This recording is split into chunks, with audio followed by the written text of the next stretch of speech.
Everyone down! What the hell was that? Oh, that was pretty funny. Hello, everyone. Welcome to the video. I'm Luke. These are our chat people who are hanging out with me while we do this. We're over on Twitch live streaming, and we're gonna do a little live demo. I figured why not just record the live stream section and put it up on YouTube. So all of these lovely people are here hanging out with me. If you want to join us, head over to twitch.com or twitch.tv/LukeStevensTV, whatever it is. The links are below. I do have a couple of quick announcements before we get into the body of this, which is that we're going to be testing Cyberpunk 2077, seeing if it's actually updated and improved, because I really am not sure. So we're going to do a live demo and figure it out. But a couple of quick announcements. First and foremost, we have a new channel specifically based around the Twitch stream. Luke Stevens Clips. There's no videos on it yet, but highlights of these streams will be going here. I already have 4 videos uploaded and ready to go live pretty much the second that this video goes live. So head over there, subscribe, be one of the early adopters. The other thing I needed to mention to all of you, we have a new logo. It's a long time coming. The picture I've been using on YouTube and Twitter and Discord is the same picture I had when I was doing vlogs on this channel. It's actually a screenshot from a vlog that I filmed while in a play. I just thought it looked good, so I put it as my profile picture, and then I started making gaming videos and it just stuck. So I've had that profile picture for like 4 or 5, maybe even 6, about 5 years, and I just never changed it. It's about time. It's about time that we do an actual cohesive brand. So that's what we're doing. So we have a new logo. Yes, I know it looks like Guerrilla Games, but it's a geometric, minimalistic design. I think it looks really cool. I really like it. Hopefully you like it too. So that will be going up live on the channel as well when this video goes live, just so you know. It's all happening at once, folks. Lastly, follow the stream if you want to see these videos recorded live and hang out with us live as we do so. So yeah, Matty Boy, why did the crab cross the road? He didn't. He used the sidewalk. Wow. You know what? We can always rely on Matty Boy to come in with the crab jokes. So this is Cyberpunk 2077 with all of the recent updates and improvements. I haven't avoided updates. People were saying that if you play Cyberpunk 2077 now, when you run into bugs, it's because you're running a previous version. That's not the case. See, we're running version, the chat's kind of covering it, 1.31. So we're playing the most recent version as of today, December 1st, 2021. So just know we're playing fair. I have a bunch of load or save files backed up. I want to see what this is like in some story content. So let's go pretty early, pretty far back, and try, let's do this one. And we're just gonna load in and we're gonna see what it's like. Now we have, we're giving the game every benefit of the doubt here. Okay, so for one, the game is running off of an M.2 SSD. Okay, so it's not that we're gonna run into storage bottlenecks or something. We also are running on a 3080, no weird overclocks or anything. We have 64 gigs of RAM. We have a 5950X CPU, so God knows we're not going to run into CPU bottlenecks. Everything this game could possibly want, we are providing it. So we're going to give it a shot and see if it's still a buggy mess. Okay, so if I recall, this build was much more just basic gunplay. This is not a hacking build, because I had 3 different characters I played through the game with. Okay, I kind of clipped into the wall there, but that's kind of pedantic. I don't think that's really fair to complain about, so I'm not going to be a jerk about it. It runs pretty smoothly. I can even put this up here, and I'll move my camera to the other side so you guys can see what the stats currently are. So we're running pretty solidly, actually, about 80 frames. And in terms of settings, we are running at high. So we're not even running ray tracing, but if we wanted to run ray tracing at medium, which I think is probably most fair, Let's see. It would be really funny if it just crashed. Okay, so no, about 80. It's a little more laggy like this, but I mean, there's ray tracing, so let's test the AI, because the AI is the thing that kind of sucked the most in the base game. So I mean, I would say that this person should be able to see me now, but I forgot. The shotguns do feel pretty good. I'll give you that. So back at E3 when we saw the game early from behind closed doors, this is the sequence we saw with the set, like Matilda K. Rose. But I think they called her Sasquatch or something. It was like something Bigfoot related. What are you doing?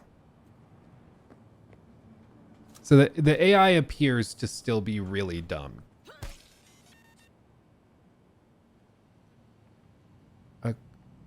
Wow. Oh, the drones are back. So they added these drones that spawn when you do something close to you, and then the police spawn behind you. Like, where did these guys come from? Everyone down! Police! Come out with your hands up! Everyone down! What the hell was that? Oh, that was pretty funny. So, like, what it appears to me, there's clearly improvements that have been made. The driving seems improved. It feels better, at least. And I grant you that is completely subjective, because I don't have, like, I'm not going to install the 1.0 version of the game to compare it. So all I can go off of is my memory, and it appears to be much more fluid. From what I can gather, like, there's a lot of NPCs on screen right now. That's awesome. They all seem to be walking around and doing stuff. It looks more alive, which is good. I don't think even at launch I was able to get this many NPCs on screen. So that seems to be a market improvement. And what did they say? I had crowd density on high. So if I tweak it to low, what does it look like? I mean, there's still a good number of people out here, all walking along the far side. Like, that's pretty solid. That's not bad. So they've got all these guys. I like his outfit. I need that. Let's wear that to E3. Like, this is actually pretty solid. I'll give him credit for this. This population density is greatly improved. They all seem to be walking around each other, doing their thing, waiting at the crosswalks. Let's pick one guy and follow him. Let's pick the guy in the jumpsuit with the spike collar. Jesus, you look fun. What are you doing, you freak? I wasn't talking to you. I was talking to your friend. Let's follow him and see where he goes, because we might be able to see if he's just walking on a basic loop or if he's actually going somewhere. Because I remember that. Okay. That was weird. I remember that was a topic of conversation, was that a lot of the NPCs were sort of just blandly walking in circles and not doing anything. So let's see if we can actually find where this guy is trying to go. What do you think he does for a living? Like, just looking at this outfit, what does he do in his daily life where he thinks this outfit was a good choice? I don't even, like, a swingers club. I mean, yeah, he's probably a streamer. He's a TikToker. He's a TikToker. He's an island boy. I'm an island boy, and I've been trying to make I'm an island boy. Okay, he turned around. So did this guy. This guy was with them. I wonder. Oh, and these guys just despawned. Oh, and they despawned too. No. Our TikTok island boyfriend. Okay. So that's a problem. I think it's sort of like the uncanny valley. So there's an uncanny valley for creating humans in, you know, the sort of 3D animation, but there's also a weird uncanny valley when it comes to simulation of anything. And in this case, we're trying to simulate a city. And there's parts of it, like the fact that it's really beautiful. And clearly they put a lot of thought into how they designed the buildings, how they connect to each other, how you navigate the city with the monorails and the streets. And they've tried to make this designed as though it was an actual functioning city. So like if you just stand here, this looks like an actual city. But the problem is when you get down and you look at the details, it falls apart and it becomes clear that it's not a living city and it's actually just a shell of a city. And it's a bunch of fake stuff stitched together to give the initial appearance of a city, but it doesn't actually function that way. So this all looks much better. They're spawning cars way further away. They have all sorts of different advertisements at launch. There were only like 3 advertisements that just played in a loop. So that's better. There's a weird sun ray going through concrete right there. That's odd. The more we get through this, it just comes off as they made improvements, but you can polish a turd and it's still a turd. The core issues in this game, such as the police response, the weapons feeling very unbalanced and more like water guns than actual guns, except for a couple like the shotguns, which feel good and punchy. But there's just a lot of eccentricities that haven't been corrected here. Huh? What? Hello?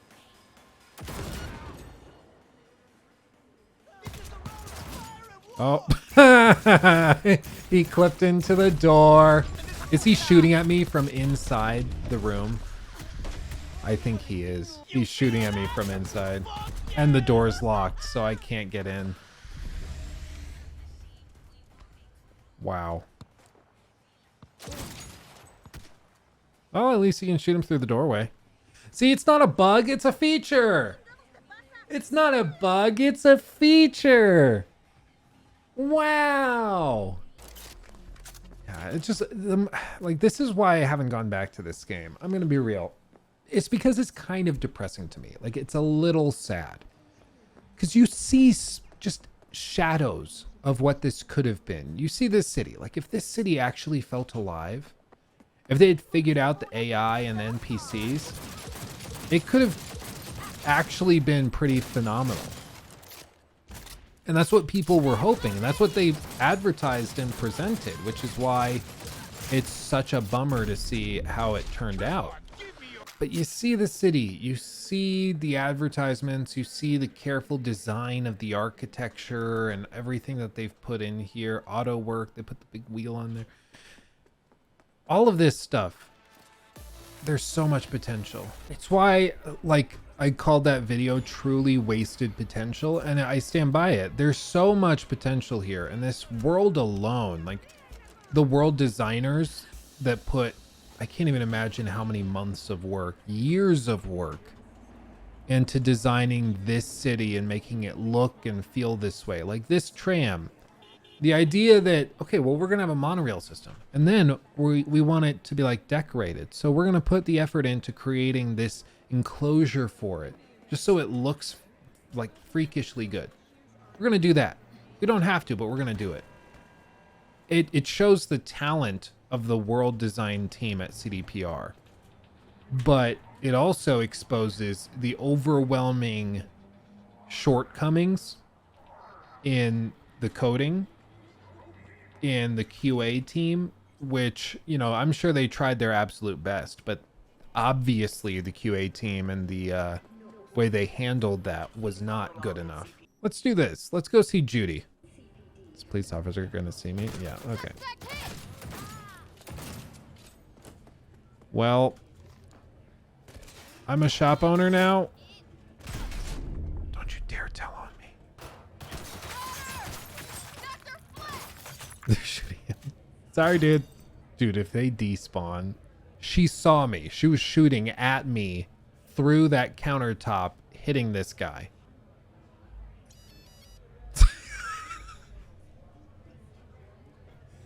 Wow.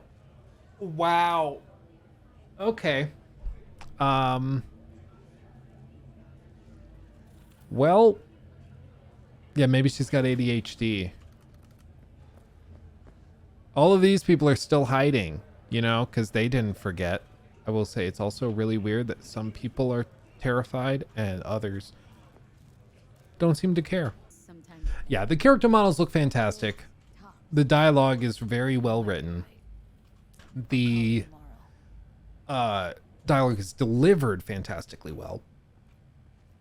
It's just unfortunate because, like, that stuff is great. Like, you can see within CDPR which teams were very good at what they did. The world building, environment designers, whoever put this together, fantastically talented, did a phenomenal job. Character design, phenomenal.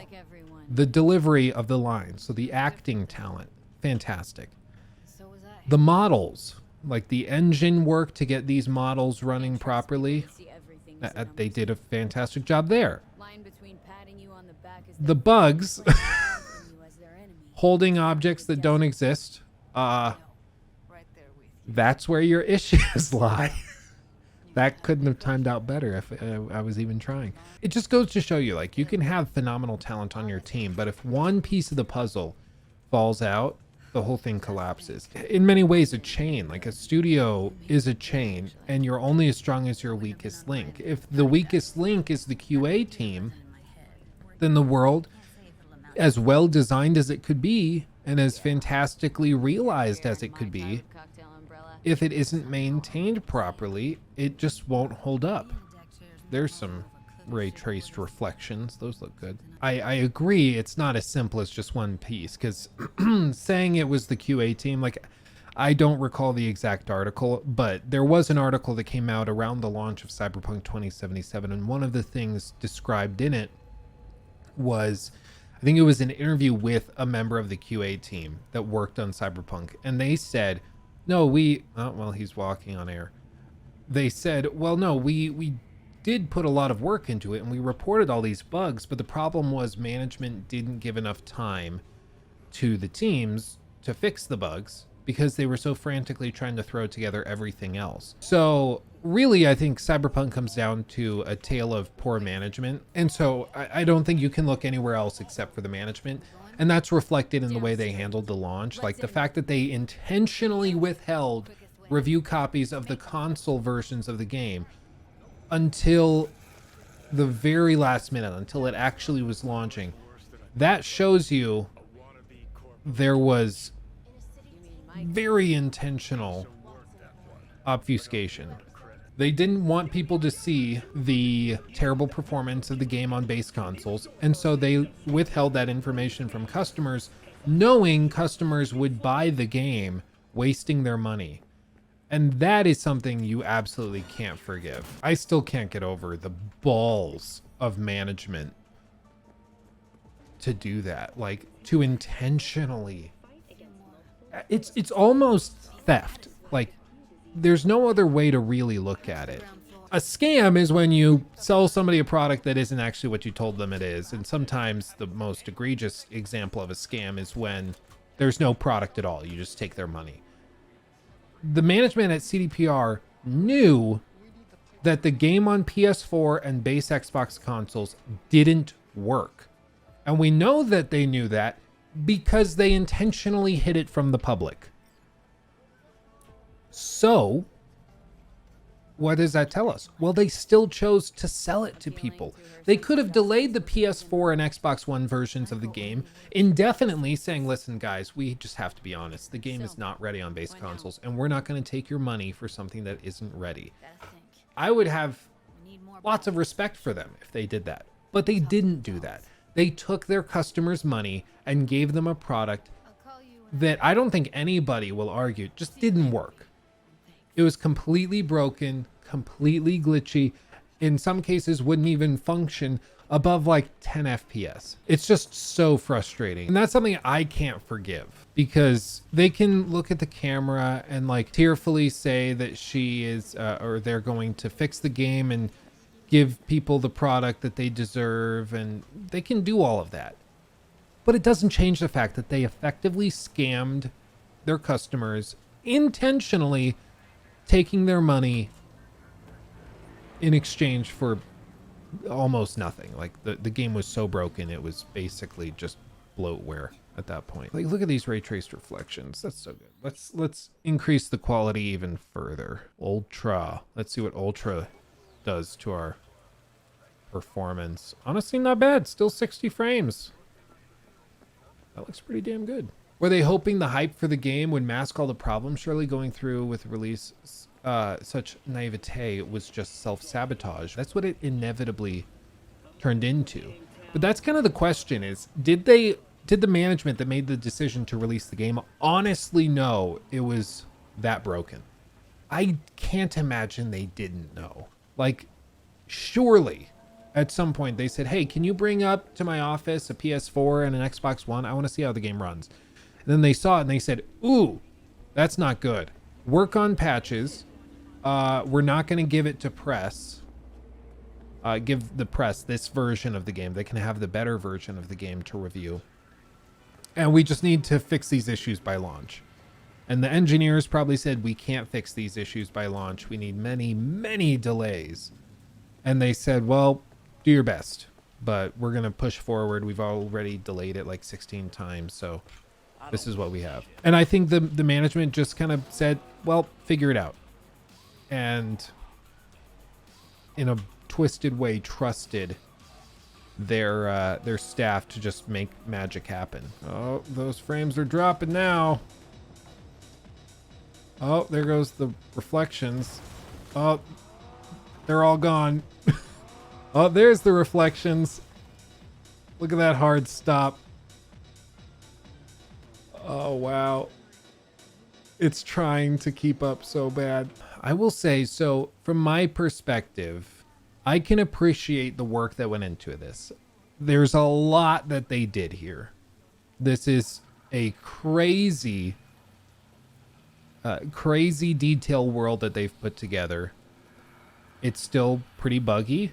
It still doesn't feel alive. The AI for the NPCs and the police definitely is still just outright broken, as we've seen.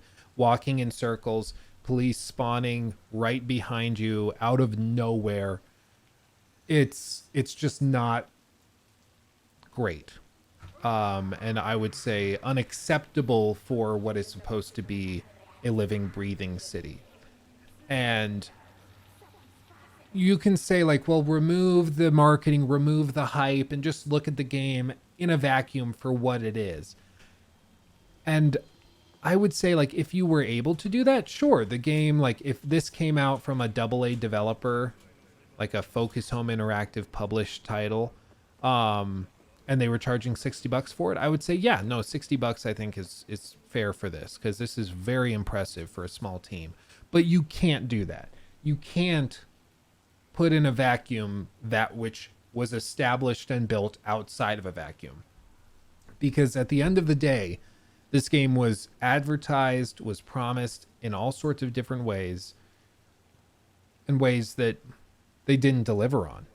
And you can say, look at it in a vacuum all you want, but it doesn't change the reality for most gamers, which is that they bought this game expecting one thing and they received another. And you can justify it away, but it doesn't change the fact that it was advertised falsely and the customer was intentionally deceived on the part of CDPR. They knew they were deceiving their customers and they didn't care. And that's why I think that you just can't forgive this type of thing. You know, even if the game was super polished now, I don't think I would pay $60 for it, because I don't think CDPR should be rewarded for what they pulled off at launch. Which is why, you know, you see even No Man's Sky regularly offering crazy discounts on what they've put out. And they've put out something pretty fantastic at this point. But clearly, let's not beat around the bush. Major improvements have been made. This game is running much better than it was at launch. At launch, the idea that I could be running this on ultra ray tracing during a rainstorm and still be pulling off 65 frames, that is something that would not have been achievable above like 15 frames a second. So it's much better refined. It's running properly. We have a lot more NPCs that are being generated beneath me. Like, sure, they stop pretty hard right there, but still there's a lot of NPCs being spawned. That helps with immersion. That makes the game feel much more real and the world feel more alive. But it doesn't change the fact that the NPCs are still freakishly dumb. And why was that a crime? Oh, because I fell on a dude. So if you're able to look past the bugs, if you're able to look past the glitches, I think you could probably enjoy this. I wouldn't pay $60 for it. I would probably cap out at like, I agree. I think like $25, $30 is probably the max that's fair. Because it's just an uninteresting world at the end of the day, or rather an unimmersive world. I think it's interesting, and that's why it's such a bummer that it's so unimmersive, because you want to become obsessed with this city and to live in it. Like, we're navigating through this whole district has been so carefully designed. It's hard not to be impressed, but it's so poorly implemented with the NPCs and the people that are supposed to live in this world that it's just almost impossible to really sympathize with. That's kind of my final verdict. I think $30. It's not magically fixed now. It is the same game that it was at launch. It's just running a bit better. And I'm sure on base consoles, hopefully, I mean, I haven't tested this. I don't have a base PS4 out to test this game on, but I imagine that they put a lot of effort into that. Oh, it's Nikki and Baby. Nikki and Baby, come say hello. Yeah, come say hello. What a pleasant surprise and a wonderful way to finish. You want to say hello to everyone? Oh, hi. Hi, dude. This is Baby Locke and Miss Nikki. No. Do you like the big screens? Do you like those? What do you think of Cyberpunk 2077? Do you think they fixed it? Do you think they fixed it? They've had, as long as he's been in existence, from the time he was like just a little peppercorn to this moment to fix this game, and it's still not that good. So I think that kind of says it all. He spiked his hair for you guys. Yeah, Lachlan 10 out of 10, Cyberpunk 4 out of 10.